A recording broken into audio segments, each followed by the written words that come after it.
Então, como nós estávamos falando dos métodos, né, do controle de estoque, daí nós agora estávamos falando do como calcular o custo médio, né? Existem muitos fatores que influenciam, então, no preço final de um produto, por exemplo, a inflação, o custo de transporte, preço médio do mercado. Inclusive, é importante você ter esse último item como referência constante, para que esse valor das suas mercadorias, então, não ultrapasse muito definido pelos seus concorrentes. Tendo em mente as informações, podemos partir para o cálculo. Muitos lojistas acabam pulando essa etapa, por acharem muito complicada, mas fique tranquilo, é muito mais simples do que parece. Como essa é uma etapa importante do processo de vendas, criamos um exemplo prático, né? Outro exemplo desse custo médio. Imagine que você produz, né, um lote, por exemplo, de 500 unidades do produto A. O lote 2, 200 unidades, que é 1.150. O próximo passo é descobrir qual o custo total para produzir o produto A, que é R$500 mais 1.150, vai dar 1.650. Dividir esse custo número pelas unidades produzidas, 100 mais 200 igual a 300 unidades. O custo médio, 1.650 de 300, que dá R$ 5,50. Fácil, não é? Normalmente, divide-se o custo médio e o ponderado fixo e o ponderado móvel. Para você, diferencie esses conceitos, então, de forma clara, explicando cada um de forma moderada. Então, esse custo médio ponderado fixo é a média dos custos dos materiais disponíveis, então, para a venda, ou o uso durante um único momento no final do mês ou do ano. Quanto maior for a sua produção, menor é o custo médio ponderado fixo. Para chegar, então, no valor correto, é necessário dividir-se o custo total dos materiais disponíveis para o consumo ou produção pela quantidade equivalente desses mesmos materiais. Lembre-se, o custo total é a soma dos custos das compras líquidas realizadas durante o período, selecionando-se assim como o custo do estoque inicial.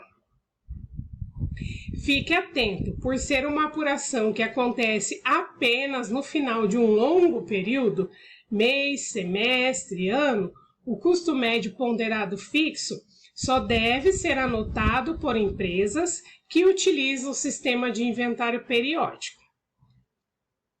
O custo médio ponderado móvel, embora possa ser considerado por muitos empresários como um método trabalhoso, o custo médio ponderado é a forma que melhor se reflete as informações dos estoques remanescentes e também dos custos de produção por período.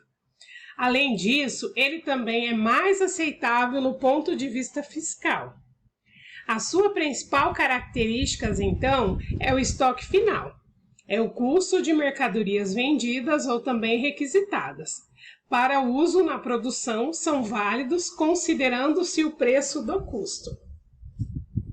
Como o próprio nome indica, ele representa as despesas que variam, então, de acordo com a produção. Ao utilizar esse método do produto em seu estoque, será alterada como a compra ou com a produção de outras unidades em preços diferentes.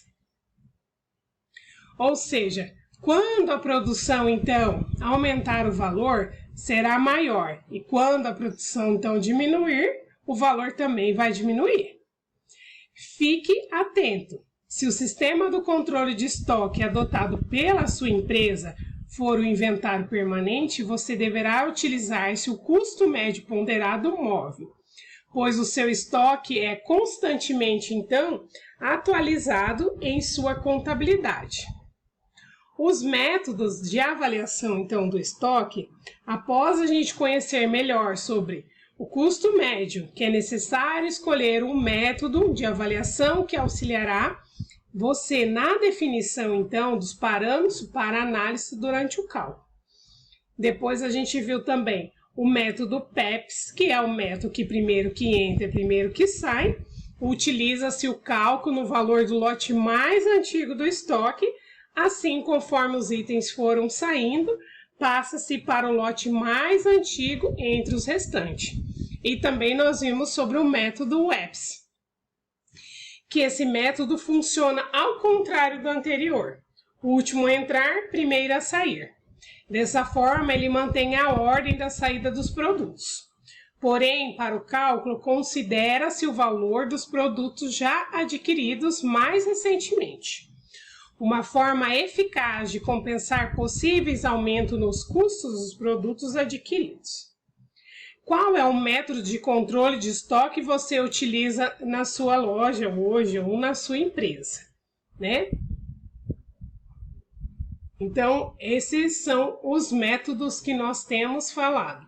Aí a gente vai ter a conclusão, que é, a partir desses conceitos que nós falamos, do PEPS, do WEPS, do custo médio, nós apresentamos, então, 3 formas de ter o controle de estoque, né? O controle de estoque é o nosso, no caso, o nome do nosso módulo, né? Então, a gente está falando sobre o controle de estoque.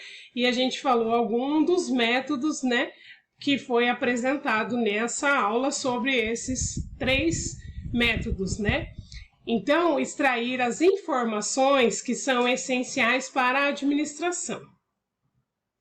Você também poderá fazer cálculos para direcionar estratégias que reduzam prejuízos e garantam mais dinheiro para o seu negócio. Esperamos que tenha esclarecido as dúvidas sobre as metodologias e você tenha feito a escolha certa para fazer o seu estoque. É bom entender que tenha feito a escolha certa para o seu estoque. É bom entender que é importante realizar testes para poder descobrir a melhor forma de você administrar para lucrar e evitar danos, evitar prejuízos na empresa. Então, as dúvidas, depois que vocês assistirem os vídeos, as dúvidas vocês deverão anotar para que nós possamos tirar as dúvidas de vocês na aula online. Ok, pessoal? Muito obrigado pela atenção de vocês.